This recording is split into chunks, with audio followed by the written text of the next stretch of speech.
Alors, bonjour à tous, bienvenue à cet événement aujourd'hui. On va attendre une petite minute ou deux là, que tout le monde arrive et puis je vais commencer un peu à introduire. Donc, en attendant, si vous voulez bien, j'ai une petite question à vous poser qui serait, êtes-vous en mesure d'identifier les sources d'émissions dans votre entreprise? Donc, je vais lancer un petit sondage qui vous permettra là, de répondre à ça. Euh, Ça ne sera pas tellement long.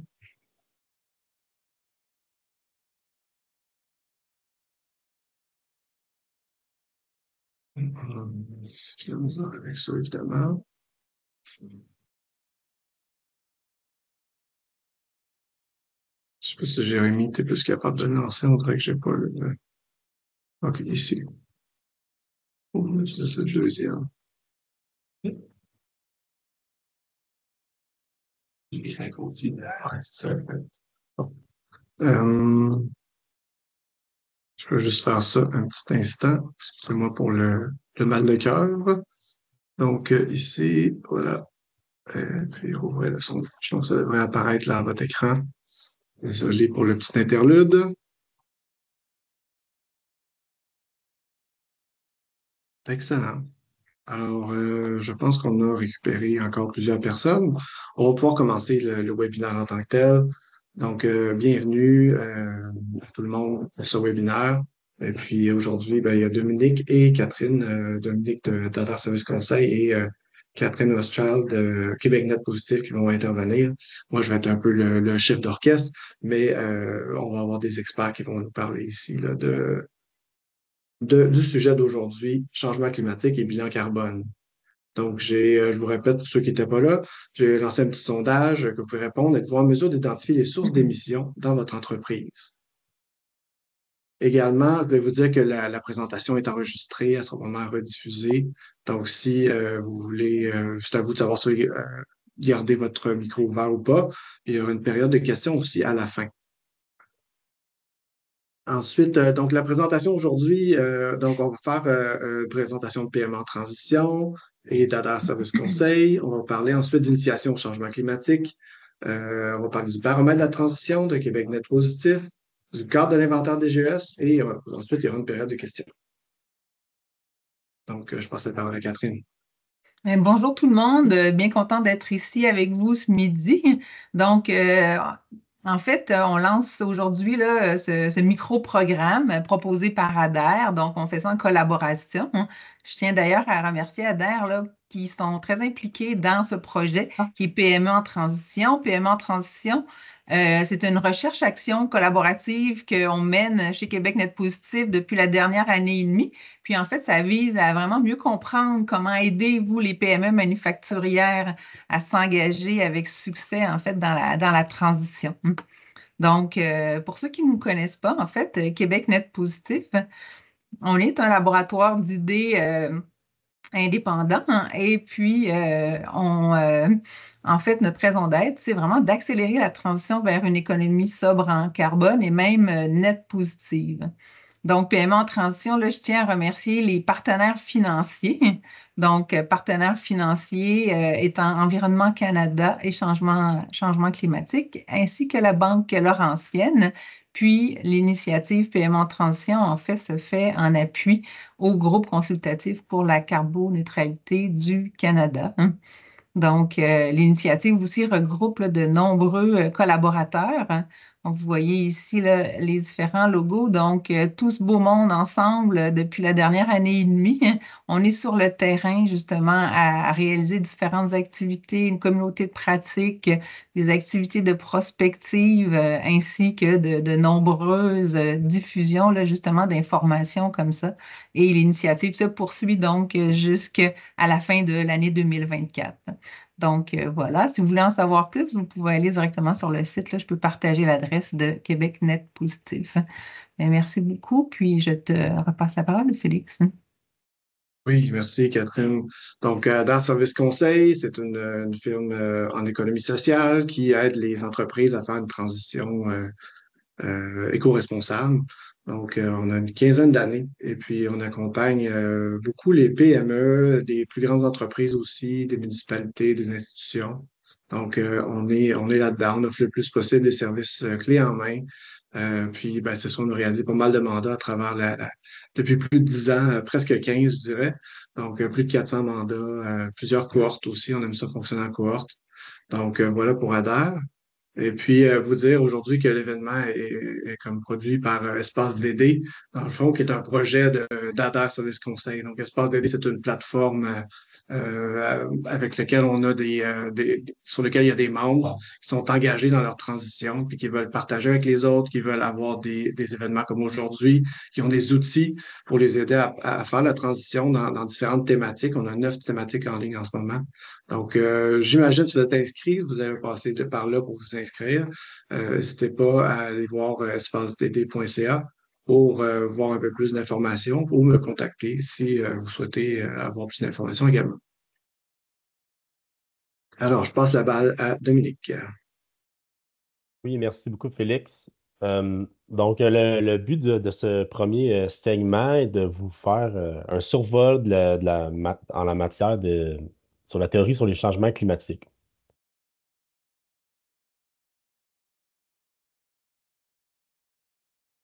Donc, je ne sais pas si Félix, c'est bon, c'est parfait. Je pense que j'ai réussi à prendre le contrôle enfin. All right. Donc, on commence ici avec un premier graphique qui montre sur une échelle de temps de 500 millions d'années des variations de température moyenne sur Terre. Donc, on compare avec la moyenne actuelle des variations qui vont de +8 à -2 degrés Celsius sur toutes ces 500 millions d'années-là. Donc, ce qu'on observe finalement, c'est que les changements climatiques ont eu lieu à travers l'histoire de la planète depuis toujours, avant même l'apparition des êtres humains et de leur impact. Euh, Les facteurs naturels qui influencent le climat, donc finalement, à part ce que les humains ont pu avoir comme impact, il y en a plusieurs. Donc, on a la variation de la radiation solaire qui découle de l'activité du Soleil, qui est plutôt aléatoire. On a aussi la position de la Terre qui va varier par rapport au Soleil, ce qu'on appelle les cycles de Milankovitch. Donc, il y a une petite variation au fil du temps de son angle, de sa distance qui va avoir lieu. Les activités volcaniques aussi peuvent avoir un effet sur le climat. Donc, s'il y a vraiment une intense activité volcanique, ça peut projeter plusieurs particules fines dans l'atmosphère qui vont refléter le soleil, donc qui pourraient causer un refroidissement planétaire. Il y a le changement d'albédo. L'albédo, en fait, c'est carrément relié à la couleur des surfaces qui reçoivent la lumière. Donc, le noir absorbe la chaleur, le blanc la reflète. Donc, si la surface de la Terre est recouverte en grande partie de neige ou de glace, ça fait un genre de miroir. Donc, ça va avoir un effet sur la capacité de la Terre à absorber la chaleur qui lui est transmise. Puis, on pourrait ajouter à ça le phénomène El Niño ou La Niña pour en nommer un autre.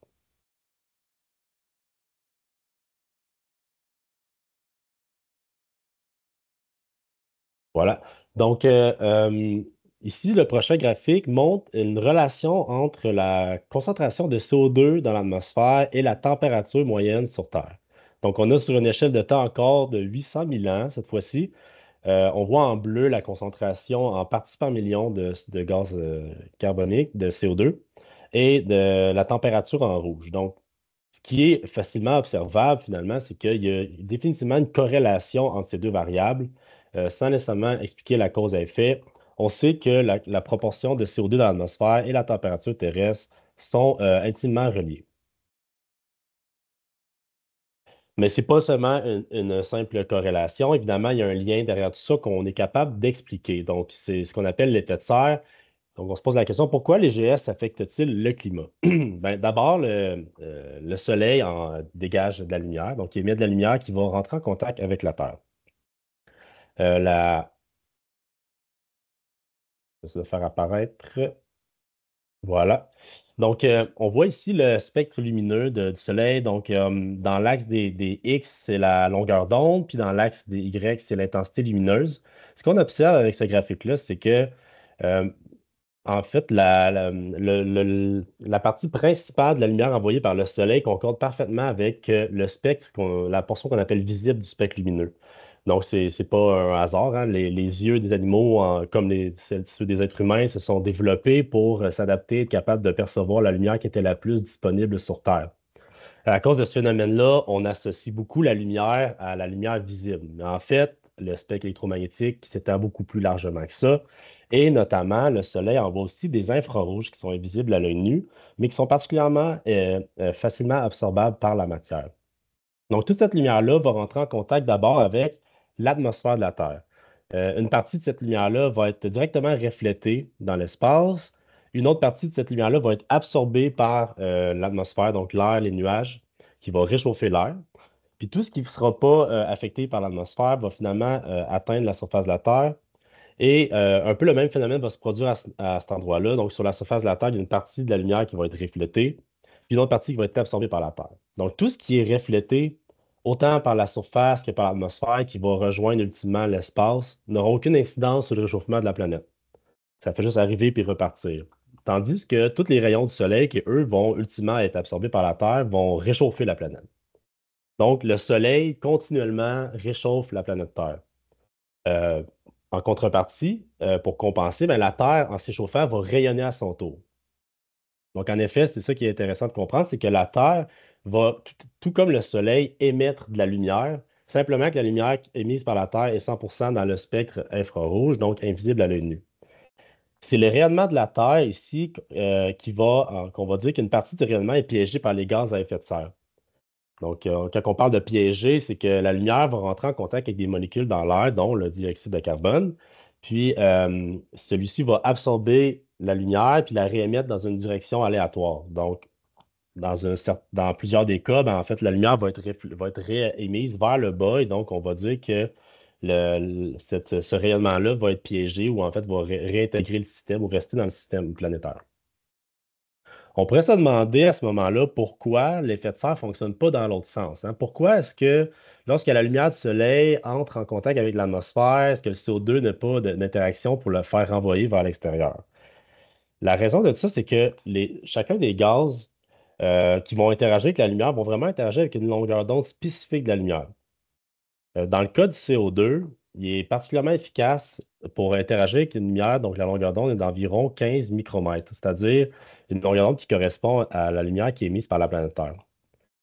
Donc, finalement, le gaz carboné, le dioxyde de carbone n'aura pas vraiment d'influence sur la lumière qui va entrer, mais va plutôt interagir avec la lumière qui va tenter de sortir, celle qui est dégagée par la planète, et ce qui cause un déséquilibre. Et donc, pourquoi, lorsque l'augmentation de CO2 dans l'atmosphère va avoir lieu, il va y avoir une augmentation de la température sur Terre. Maintenant on a compris la relation entre le dioxyde de carbone et la température, je vous présente ce graphique-là que je trouve, moi, est mon préféré. Je trouve il parle vraiment de lui-même. On revient en fait un peu au même graphique tantôt avec les oscillations de la concentration de dioxyde de carbone dans l'atmosphère de la Terre dans les derniers 800 000 ans. Donc, on voit qu'il y a une espèce de cycle entre 180 parties par million et un record historique de 300 parties par million depuis 800 000 ans. Puis en fait, ce qui est intéressant de comprendre aussi, c'est que ces variations-là concordent avec les aires glaciaires. Donc, les creux, c'est les aires glaciaires, puis les pics, ça va être les périodes interglaciaires, dont la dernière dans laquelle on est. Puis on voit à la toute fin de ce graphique-là une pente carrément verticale à l'œil nu. Donc, dans les derniers 100 ans, on a dépassé non seulement le record de 300, mais on s'est rendu jusqu'à 420 parties par million de dioxyde de carbone dans l'atmosphère. Donc, ça laisse imaginer, maintenant qu'on sait qu'il y a un lien direct avec la température, que les températures globales vont augmenter. Puis, qu'est-ce qui est différent de ce réchauffement-là? Parce qu'on sait qu'il y a des variations depuis toujours, mais ce qui est différent avec les variations historiques, c'est que c'est la vitesse à laquelle l'augmentation de CO2 se produit. Et donc, à la vitesse à laquelle la température va augmenter, ça, c'est vraiment du jamais vu. C'est vraiment très, très, très abrupt comme changement. Puis c'est ça qui est dangereux. Euh, donc, comment les humains, on arrive à créer autant de gaz carbonique dans l'atmosphère? Ben, en fait, on voit ici une représentation des émissions de gaz à effet de serre du Canada en 2019 par secteur d'activité. Donc, en premier, on a les énergies de sources de combustion fixe. Donc, on parle essentiellement ici des bâtiments. Par deuxième, les énergies reliées au transport. Donc, au niveau du bâtiment, ce qui consomme des GS, ça va être ben, le chauffage qui peut être au gaz naturel. Et ça peut être du propane, de l'huile, mais aussi l'électricité qui peut être consommée. qui va être pas directement émettre de GES, mais lors de la production au Québec, on a l'hydroélectricité, mais ailleurs, on peut avoir des centrales au charbon, au diesel ou à d'autres carburants fossiles. Puis au niveau du transport, bien évidemment, c'est l'essence et le diesel. Donc, finalement, on émet du CO2 de plein de sortes de façons, pour différentes activités, mais ultimement, c'est pas mal toujours de la combustion d'énergie fossile. Donc, c'est vraiment le pétrole qui est le plus grand contributeur des changements climatiques. Maintenant, on regarde ici les caractéristiques des gaz à effet de serre. On en a parlé un petit peu déjà la première. Donc, c'est la capacité de capturer, de renvoyer l'énergie émise par la surface terrestre. Aussi, chaque gaz à effet de serre possède son propre potentiel de réchauffement planétaire, qu'on appelle aussi le PRP. Donc, on voit le CO2, 1, et pour le CH4, qui est le méthane, on a un PRP de 30. Ce que ça veut dire, c'est que pour 1 kg de méthane envoyé dans l'atmosphère, on va avoir le même effet climatique que si on avait envoyé 30 kg de CO2. Donc, le CH4 ou le méthane est 30 fois plus puissant que le CO2 comme gaz à effet de serre. Aussi, chaque gaz à effet de serre possède leur propre temps de résidence. Donc, le CO2, on dit qu'il va rester en moyenne 50 à 200 ans dans l'atmosphère, tandis que le méthane, ici, par exemple, va rester plutôt 12 ans. Donc, vraiment plus court le temps de résidence. Mais on va considérer son impact au niveau du PRP sur 100 ans. Donc, c'est les valeurs qu'on va utiliser lorsqu'on va faire le calcul des émissions de GES. On va toujours multiplier les émissions de CH4 par 30 pour le ramener en équivalent CO2. Ça va être son impact sur 30 ans équivalent en CO2. Qu'est-ce que ça a comme conséquence de l'augmentation des températures moyennes de la planète?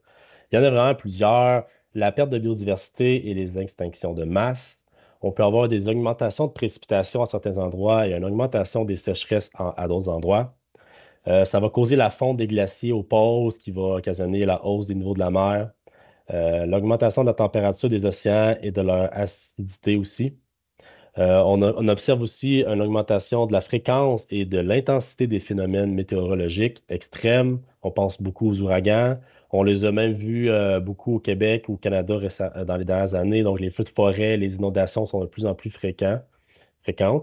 Et on parle aussi de la fonte de pergélisol, la migration des espèces exotiques envahissantes. On parle entre autres des tiques au Québec qui vont nous affecter. On pourrait même ajouter à ça l'augmentation des risques de pandémie. Finalement, il y a une grande quantité de catastrophes naturelles qui sont accentuées ou dont les risques sont augmentés à cause des changements climatiques. Qu'est-ce que ça a comme effet maintenant sur nous, sur les entreprises et les humains? Ben, ça peut occasionner, entre autres, des routes coupées. Donc, ça peut occasionner des difficultés pour le transport de marchandises, que ce soit l'approvisionnement ou la distribution. Les chaleurs, les froids extrêmes, ben, ça peut occasionner des dangers pour les travailleurs, mais aussi pour la machinerie, pour les infrastructures, les équipements. Les feux de forêt et les espèces envahissantes, ça aussi, ça peut occasionner des difficultés au niveau de l'approvisionnement, ça peut occasionner une augmentation des coûts. Pour les plusieurs coûts, en fait, qui peuvent être impactés par les changements climatiques, l'augmentation des coûts des combustibles, des assurances pour l'achat des matières premières, les coûts de gestion de risque, de la santé et sécurité au travail, pour n'en nommer que quelques-uns.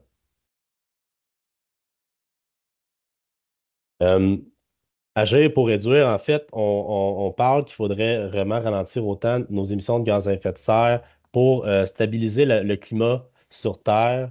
On voit ici des courbes de projection pour la concentration de CO2, mais aussi que ce serait un peu la même chose pour la température. Donc, si on cesse demain matin toutes les émissions de gaz à effet de serre sur Terre, ce qui est intéressant de voir, c'est qu'ils vont continuer d'augmenter un petit peu et même les températures vont continuer d'augmenter à cause, entre autres, du temps de résidence des gaz à effet de serre dans l'atmosphère. Il y a des boucles de rétroaction aussi. Donc, pour donner un exemple classique, lorsque les glaces des pôles fondent, ben, la surface qui est blanche, en fait, qui est le réflecteur de la lumière, va rétrécir, ce qui va permettre à l'eau qui est à l'opposé de la glace, parfaite pour absorber la chaleur de la lumière, d'augmenter la température, ce qui va faire encore plus fondre la glace. Et la glace, en rapetissant, ben, ainsi de suite, ça fait une espèce d'effet boule de neige. Il y en existe différentes dans le système de la Terre, des boucles de rétroaction comme celle-ci. donc qui pourrait continuer de faire augmenter la quantité de CO2, même si on cesse d'en émettre nous-mêmes. Et donc, le but, ça serait de vraiment tenter de réduire le plus tôt possible pour limiter les effets et les conséquences. Un petit mot d'encouragement, pourquoi l'importance d'agir. Donc, on voit sur l'image sur la gauche les effets escomptés avec une augmentation planétaire de 1,5 degré de température en moyenne versus une augmentation moyenne de la planète de température de 2 degrés Celsius. Donc, au niveau des arbres, on dit que 8% des plantes vont perdre à la moitié de leur habitat, de leur surface habitable avec 1,5 degrés Celsius. Et c'est le double des pertes qui vont être prévues si on augmente de 0,5 de plus. Pour les espèces d'insectes, en fait, les effets seraient 3 fois pires entre 1,5 degrés Celsius et 2 degrés Celsius. Donc, il y a plusieurs effets comme ça. Pour les coraux, 70 à 90% des coraux vont disparaître avec l'augmentation de 1,5 degrés Celsius, puis c'est 99% si c'est 2 degrés Celsius. Donc, on voit que la différence de quelques décimales de degrés Celsius font au final une grande différence. Donc, chaque fraction de degré en plus, chaque année, chaque choix compte, comme le dit le groupe d'experts, le GIEC. Puis c'était tout pour la partie de la théorie. Je laisse maintenant Catherine continuer avec le baromètre. Mais merci beaucoup, Dominique. En fait, c'est vraiment intéressant de constater en fait tout ce qu'il y a en arrière de ça. J'espère que de votre côté, en fait, c'est intéressant aussi de voir les liens éventuellement là, que tout ce réchauffement-là a sur, étant donné qu'on est ici dans un contexte où vous vous posez la question, est-ce que je devrais mesurer? Pourquoi je devrais mesurer? Quels seront les impacts surtout sur mon organisation, sur mon entreprise? En fait, chez QuébecNet Positif, depuis les 2 dernières années, on fait les baromètres de la transition des entreprises. Donc, qu'est-ce qu'on fait? On mesure le degré de maturité au Québec, où en sont les entreprises. On en a un plus spécifique qui a été publié, un baromètre pour le secteur manufacturier, donc en mai dernier. Donc, ça permet vraiment, un des éléments qu'on regarde, étant donné qu'on est réunis ici pour parler justement de mesures GES, de bilan carbone, ben, en fait, ça me fait plaisir de vous présenter là, juste quelques données justement sur ce que dit le baromètre en termes de mesures. Donc, Félix, tu peux passer à la prochaine diapo. Donc, définitivement, un des constats du baromètre manufacturier, quand on regarde spécifiquement qu'est-ce que les entreprises ont entrepris en termes de mesure de leur GES, ben en fait, c'est sûr qu'autant au niveau de la mesure ou de s'établir en fait des cibles, c'est encore marginal parce qu'on a pu comparer justement le secteur manufacturier à l'ensemble des entreprises. Donc, je vous montre quelques chiffres ici, à savoir que pour la réalisation là, vraiment d'un inventaire des émissions de GES, j'imagine que si vous êtes ici aujourd'hui, c'est que vous allez bientôt entamer ou vous avez commencé à y réfléchir. Donc, quand on regarde l'ensemble des entreprises du Québec, 21% nous ont dit qu'elles avaient fait au moins un inventaire de GES, du moins partiel, tandis que dans le secteur manufacturier, ben, c'est un peu moins quand même, de façon assez considérable. En fait, c'est 13% seulement des entreprises manufacturières au Québec. Fait que ça vous permet de vous benchmarker. Puis, en fait, c'est vraiment en train de progresser parce que les gens qui ont répondu au sondage en 2023 nous avaient dit que 18% en fait des entreprises étaient en train d'y réfléchir. Donc, je pense que les différentes pressions qui sont senties sur le marché fait que c'est en train de se passer là, un peu partout au Québec. Donc, l'autre chose qu'on a mesuré, c'est l'engagement formel de réduction de GES. Donc, pour l'ensemble des entreprises, 14% des entreprises nous ont dit qu'en effet, elles avaient pris des engagements formels de réduction de GES. Quand on regarde dans le secteur manufacturier, on est encore un peu en bas, donc c'est 9% des entreprises manufacturières au Québec qui ont pris des engagements là, formels. Puis ici, vous voyez, là, c'est soit qu'ils ont communiqué à l'externe, très, très peu d'entreprises communiquent leurs cibles à l'externe. Et puis, par contre, quelques-unes ont commencé là, à le communiquer à l'interne, ce qui a un impact vraiment très mobilisateur aussi quand vous allez avoir entrepris votre mesure. Le fait de communiquer les résultats à l'interne peut avoir là, un effet de mobilisation. Donc, pour l'autre chose qu'on a appris aussi avec le baromètre, c'est bien intéressant. Donc, si tu peux nous montrer la statistique, Félix, donc 52% des entreprises nous disent qu'elles connaissent justement parfaitement ou approximativement leur cible. Fait que ça nous permet en fait de comprendre que la connaissance, si vous connaissez vos sources de GES significatives, même sans avoir entamé votre inventaire, ben, il y a une corrélation. En fait, on voit que les entreprises ont quand même mis en œuvre des actions climatiques là, sans attendre d'avoir mesuré leur GES. Mais la prochaine diapo, en fait, va nous permettre de comprendre aussi l'impact que ça peut avoir dans le cadre de PME en transition. On fait beaucoup d'entrevues avec des PME manufacturières. Puis ici, en fait, j'ai fait un petit retour sur qu'est-ce qu'on nous a révélé en entrevue. En fait, j'ai posé la question, ça a été quoi l'impact pour vous d'avoir fait la mesure des GES dans votre organisation? Puis j'ai trouvé plusieurs réponses là, très intéressantes. Puis en fait, je trouve que c'est des bons arguments là, pour vous donner envie de l'entreprendre, cette mesure de vos GES. Il y en a certains, en fait, qui étaient vraiment avancés. Donc, après avoir fait le scope 3, les GES sont même devenus un indicateur dans leur tableau de bord. Donc, c'est vraiment devenu un outil stratégique pour les aider dans leurs décisions et aussi pour prioriser des projets. Donc, ça donne vraiment une vue où si on veut si on veut avoir une empreinte moindre, ben, ça permet de prioriser les projets. Un élément intéressant aussi, c'est l'influence sur les fournisseurs. Il y en a qui ont dit, ben, en l'entreprenant, ben, on a travaillé avec nos parties prenantes, puis ça a eu une influence sur nos fournisseurs qui, eux aussi, n'avaient pas entamé leurs mesures, puis l'ont entamé. Fait que ça a fait bel effet boule de neige. Bien sûr, ça, c'est des avantages Oups! C'est des avantages qu'on entend souvent. En fait, il y a des avantages concurrentiels. Ça permet vraiment d'optimiser les opérations, réduire les coûts. Puis intéressant aussi, ça permet de stimuler l'innovation parce qu'en cherchant justement des nouvelles façons de réduire son empreinte, ben, ça stimule l'innovation pour créer des nouvelles opportunités. J'espère que je n'ai pas pris trop de temps. Donc, voilà, je te relance la balle, Oui. Dominique. Oui, merci Catherine. Donc, si jamais ben, vous veniez ici pour comprendre un peu c'était quoi un inventaire GS, ou qu'on appelle aussi le bilan carbone, ben, on voulait vous montrer un peu ça ressemblait à quoi la méthodologie de quantification, c'était quoi euh, les étapes essentielles pour faire un inventaire. Donc, avant de rentrer dans le détail, on fait un petit pas de recul. Donc, c'est quoi une démarche de gaz à effet de serre typique globale pour une entreprise? Donc, l'inventaire de gaz à effet de serre, c'est la première étape. On fait un bilan, on vient dresser un portrait de vos activités sur une période de 12 mois, puis on regarde pour l'entreprise, c'est quoi les activités qui émettent des gaz à effet de serre et en quelle quantité. Donc, ça donne vraiment un portrait global.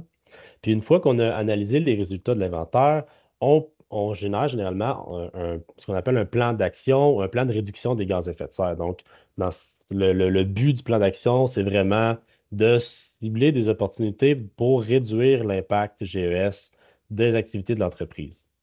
On peut en parallèle se doter de cibles de réduction plus ou moins précises. Donc, on pourrait dire, par exemple, dans 5 ans, je veux réduire de 15% mes émissions globales ou en telle année, je veux réduire de 50% mes émissions de transport.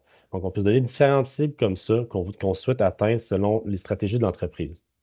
Puis la dernière phase, qu'on appelle la phase de mise en œuvre du plan d'action. Fait que finalement, sur une période de 2 à 3 ans, on va exécuter les actions qui ont but de réduire les émissions de gaz à effet de serre. Puis, au bout de ce cycle-là, ben, on peut remettre à jour l'inventaire, recalculer, voir si le progrès a bien été fait, voir si on est en ligne avec nos cibles de réduction, etc. Au niveau de l'inventaire en soi, on pourrait résumer ça en 4 grandes étapes. Donc, d'abord, c'est d'identifier les sources d'émissions et l'année de référence. Donc, la première inventaire qu'on va faire sur une période de 12 mois va devenir l'inventaire de référence pour comparer avec les années suivantes pour calculer nos réductions.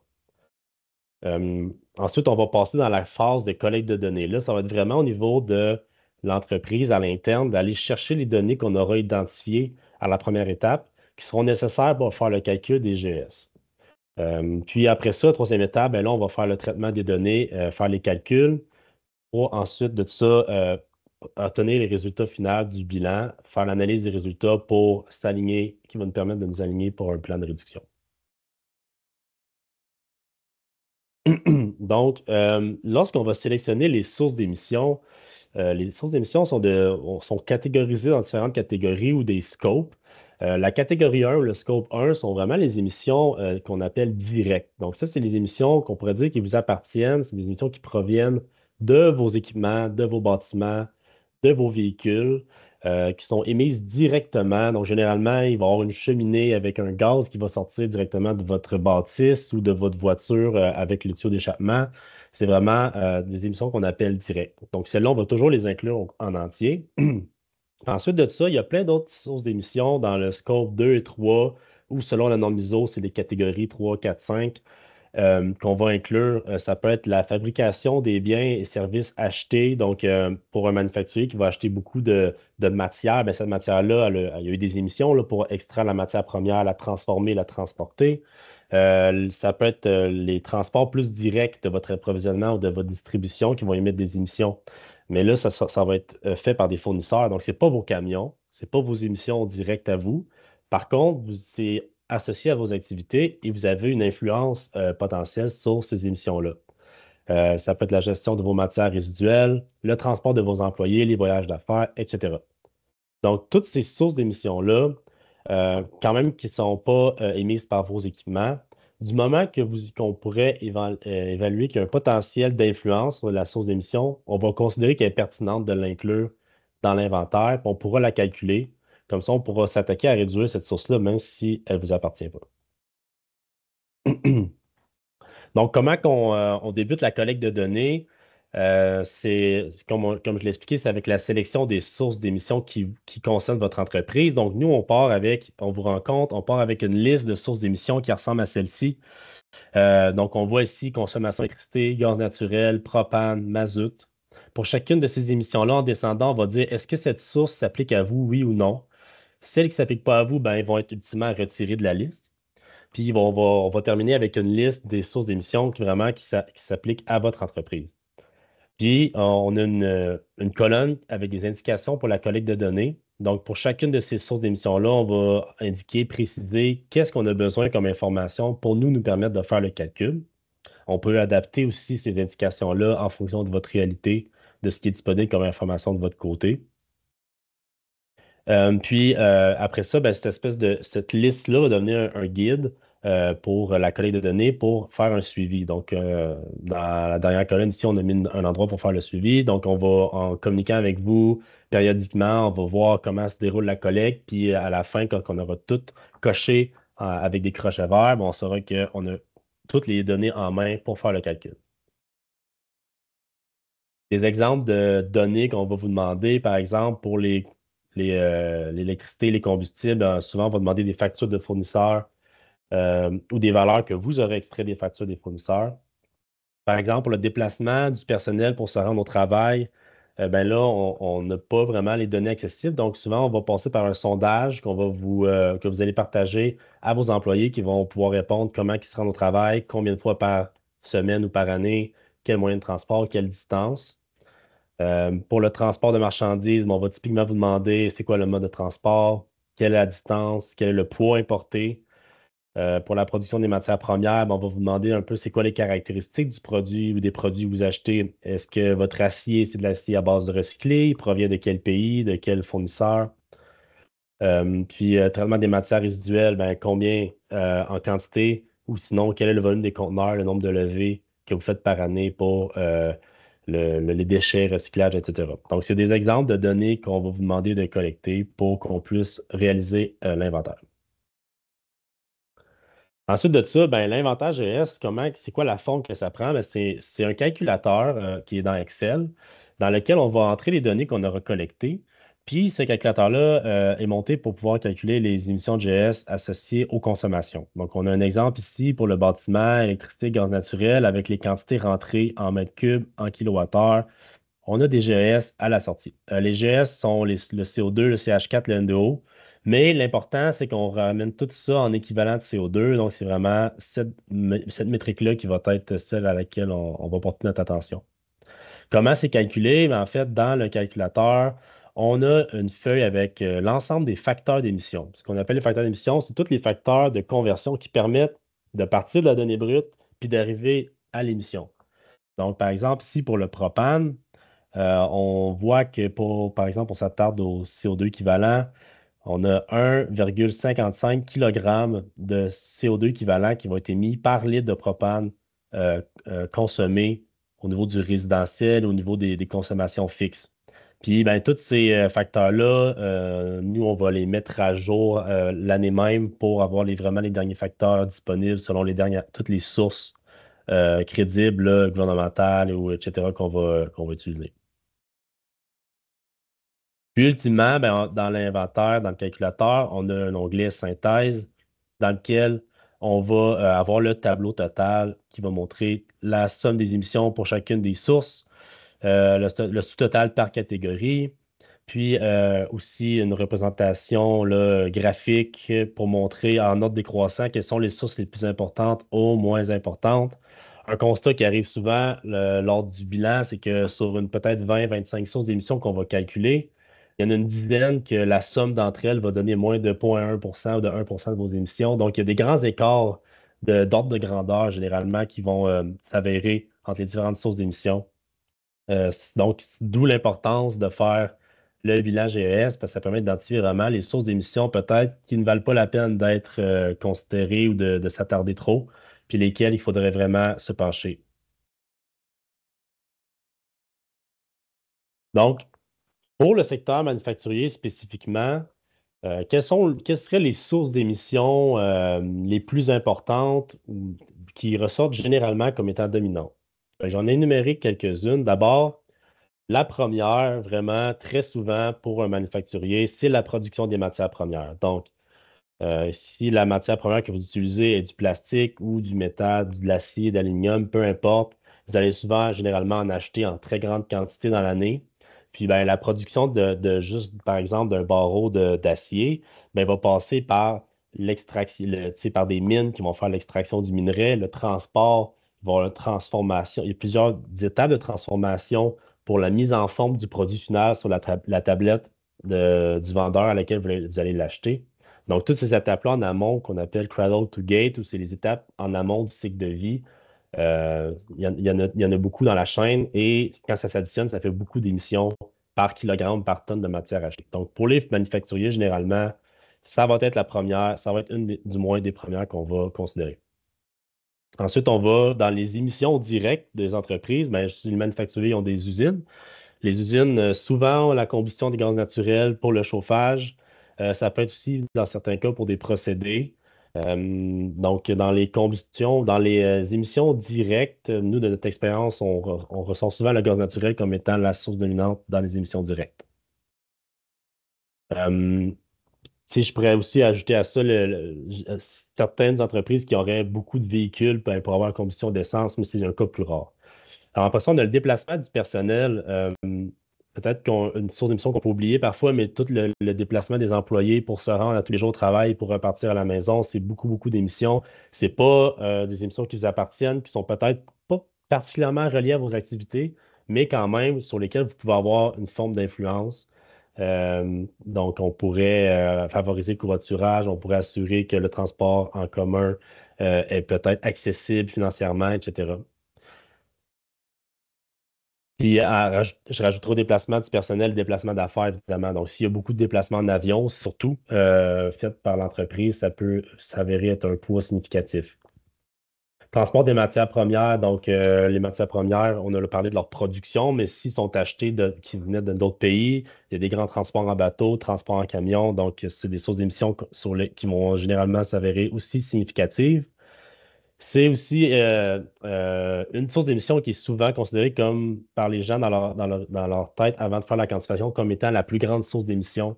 Mais on oublie que la production des matières premières, là, c'est vraiment celle qui va généralement dominer. Bon, on pourrait ajouter à ça le transport des produits vendus aussi, donc non seulement les matières premières, si vous vendez vos produits à des distances importantes, par exemple en camion, si c'est livré aux États-Unis jusqu'en Californie, ce qui sera un cas extrême, les transports, la distribution va s'avérer très importante. La consommation d'électricité au Québec avec l'hydroélectricité, souvent, ça tombe un peu moins significatif. Par contre, lorsqu'on considère le cycle de vie complet de la production d'électricité et la construction des centrales hydroélectriques, ben là, ça commence à ressortir comme une valeur assez importante. Puis, dans certains cas, certaines entreprises, ben, certains procédés spécifiques qui pourraient demander, qui pourraient émettre des émissions qui seraient aussi significatives. Donc, voici finalement des exemples de sources d'émissions qui généralement vont s'avérer importantes pour les manufacturiers. Donc, ça fait le tour de cette petit survol sur les inventaires de gaz à effet de serre. Parfait. Merci beaucoup, Dominique. Ça devient assez concret avec les sources qu'on identifie les plus souvent. Et puis, en fait, on était curieux de vous poser la question qu'on vous a posée au départ à la fin de la présentation. Donc, pour voir s'il y a un changement. Êtes-vous en mesure d'identifier les sources d'émissions dans votre entreprise? Donc, je vais lancer le sondage qui apparaîtra à votre écran. Vous avez seulement à répondre. Ça va apparaître bientôt. Et puis, on peut donc continuer à la phase suivante. Donc, je voudrais vous inviter déjà à la deuxième partie du webinaire qui est aujourd'hui, qui portera sur la transition carbone, le benchmarking et les pratiques exemplaires. Donc, c'est toujours ciblé pour le secteur manufacturier, mais il y a bien des choses qui sont transférables dans d'autres types d'organisations, dans d'autres secteurs. Donc, on aura Anne-Josée Lacaire, qui est directrice générale et co-initiatrice de Québec Net Positif, et nul autre que Dominique Gendron, que vous avez connu aujourd'hui. Ensuite, on aura aussi, donc ça c'est le 24 septembre sur l'heure du dîner toujours.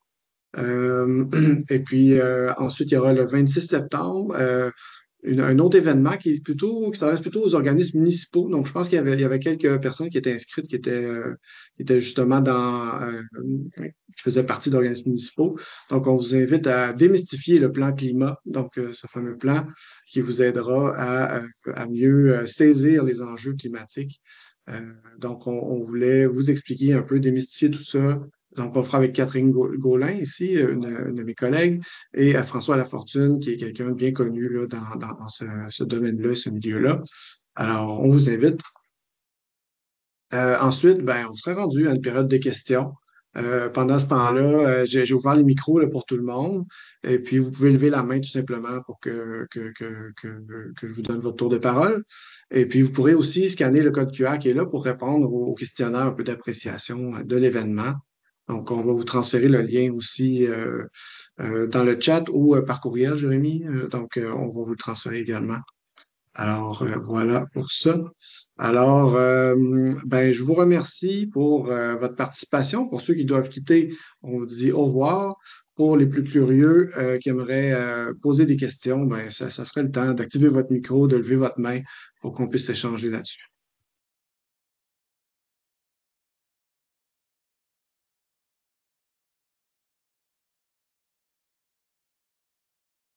OK. Alors, est-ce qu'il y a quelqu'un qui voudrait se lancer? Des fois, ça prend quelqu'un qui lance le bal, puis on a d'autres questions. Des questions un peu plus spécifiques ou des questions d'intérêt général, c'est toujours apprécié. Donc, oui, M. Martel. Oui, bonjour, merci beaucoup pour la présentation. C'est très enrichissant, surtout de mieux comprendre l'impact des changements climatiques, puis d'avoir le pouls là, du Québec, parce que c'est toujours difficile des fois d'avoir de l'information spécifique à la province de Québec. Pour M. Dominique Gendron, Oui, bonjour. vous avez nommé l'électricité comme étant ayant un impact, sachant que l'hydroélectricité au Québec, quand même, est considérée une énergie renouvelable. Est-ce que vous avez un pourcentage, ce que ça peut présenter pour une PME manufacturière, l'impact en CO2? Ouais, mais en fait, au niveau de les émissions d'électricité dans le cadre d'un inventaire sont calculées de façon séparée en deux. En fait, il y a des émissions vraiment annuelles qui sont associées à la production d'électricité. Ça va vraiment être petit, ça va vraiment être minime. Ça va être autour de 1% peut-être. Même si la consommation d'électricité en gigajoules est plus élevée que celle de gaz naturel pour le chauffage des bâtiments ou pour les procédés, ça va vraiment tomber comme quelque chose de très petit dans le total. Puis là, je parle d'expérience pour ceux que j'ai accompagnés parce que c'est difficile de trouver des statistiques là, tu sais, vraiment qui recensent toutes les entreprises. Mais après ça, l'autre facteur qu'on considère, c'est la construction des barrages. Il y a une étude qui a été faite au Québec sur l'impact de la construction des centrales hydroélectriques, puis l'ennoiement, en fait, l'inondation des terres relâche beaucoup de méthane par les forêts qui sont ensevelies par l'eau. Puis ça, cet impact-là, évidemment, la construction de barrages est motivée par la consommation d'électricité, fait qu'on l'associe quand même les utilisateurs comme étant responsables de la construction des nouveaux barrages. Puis ben, c'est cet impact-là qui est vraiment important. C'est vraiment l'impact du cycle de vie dans la génération d'électricité au Québec, lors de la construction des centrales, des barrages, qui a vraiment un gros impact. Puis à ce niveau-là, lorsqu'on l'inclut, ça va, je dirais par expérience, entre 5 et 10 dans ces ordres de grandeur-là que ça va augmenter là, sur le bilan total. Mais il ne faut pas prendre ces chiffres-là trop, tu sais, trop à la lettre parce que c'est sûr que lorsqu'on fait un bilan GES, on peut décider d'exclure ou d'inclure certaines sources d'émissions, puis ça va affecter beaucoup le total. Donc, c'est très variable. Une personne préfère le bilan, puis quelqu'un d'autre préfère le bilan pour la même entreprise, puis arriver avec un résultat différent juste parce qu'il y a certaines sources d'émissions qui sont un peu au jugement de décider si on l'inclut. Dans certains cas, l'achat de matières premières, par exemple, va être compliqué à calculer. Fait qu'on pourrait dire que c'est trop complexe, ça ne sera pas assez précis, donc ça ne serait pas significatif de l'inclure, tandis que ça pourrait avoir un gros poids. Donc, les pourcentages, ultimement, là, sur le total, sur le bilan total, je recommande souvent de ne pas porter trop attention à ça. Mais quand même, la consommation d'électricité au Québec a un impact là, au niveau des GES, Merci beaucoup. à ce niveau-là. Ça fait plaisir. Excellent. Je ne sais pas si quelqu'un d'autre aurait une question, ou peut-être les présentateurs, si vous avez quelque chose à ajouter là, pour un Ouais, peu ben, comme tu mot sais, de en la fin, attendant, on peut-être peut s'il y a d'autres y aller avec ça. questions qui s'en viennent, je Mhm. pourrais aussi ajouter sur la consommation d'électricité. Il y a quelque chose qui est intéressant aussi à considérer, c'est de faire attention finalement à réduire la consommation électrique pour les GES, pas nécessairement juste pour les émissions de GES, mais aussi pour la disponibilité de l'électricité avec l'électrification, entre autres, des véhicules, de toute la flotte des véhicules au Québec. La demande d'électricité va être forcée à augmenter. Donc, si on veut être capable de fournir toute cette électricité-là pour les véhicules et pour d'autres besoins, ben, c'est important en parallèle faire la réduction au niveau des bâtiments. Donc, de s'assurer d'avoir une bonne efficacité énergétique puis de faire les efforts pour réduire notre consommation d'électricité en même temps.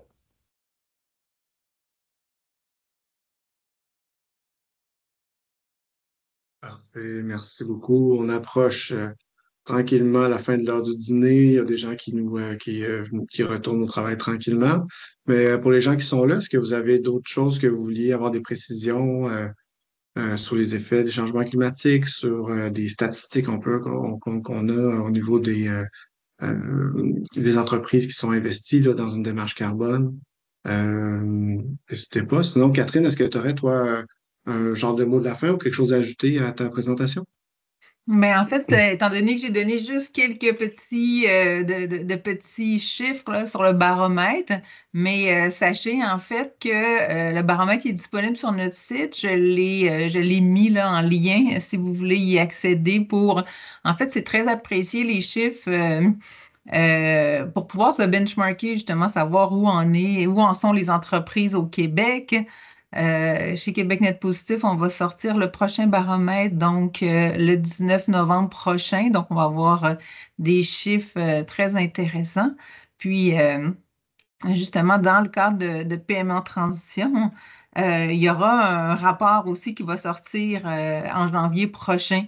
Et ça sera aussi de la matière pour vous benchmarker puis mieux comprendre justement où en est la PME manufacturière, qu'est-ce qui est en train de se passer de ce côté-là.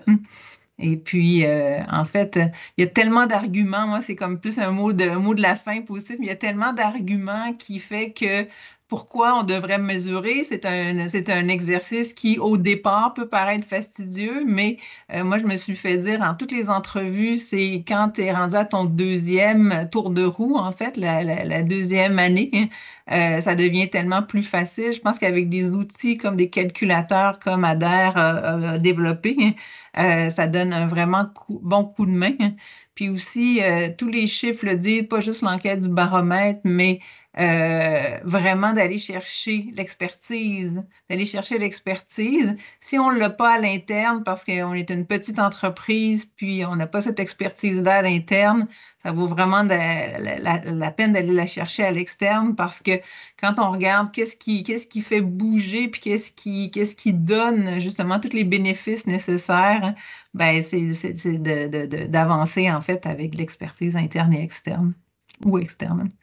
Mhm. Donc, Ouais, c'est vrai que c'est souvent le manque d'expertise ou de temps qui va être un frein important d'entamer ces démarches-là. Puis nous, ce qu'on essaie de faire, comme tu l'as bien mentionné, Catherine, c'est la première année, c'est sûr qu'on va faire une grosse partie du travail, puis de faire l'inventaire, puis de bâtir le calculateur personnalisé à vos sources d'émissions, à votre réalité, à vos activités. Mais si vous voulez le mettre à jour, 2 ans, 3 ans plus tard, ben, en fait, le même calculateur, les mêmes sources d'émissions sont encore mm, présentes. Il suffit de mettre à jour les données, donc c'est beaucoup plus simple. Une fois que la première inventaire a été fait, beaucoup plus simple de le maintenir à mm, jour puis de l'actualiser. mm. Puis c'est ça, d'avoir Parfait. de démarrer aujourd'hui, en fait, quand on veille là, tous les aspects réglementaires qui s'en viennent, qui peut-être que vous ne sentez pas actuellement, mais qui commencent à toucher les PME parce qu'ils se font demander par leurs clients, en fait. Mais d'avoir déjà démarré, ça va vous donner une bonne longueur d'avance pour ce qui s'en vient par la suite.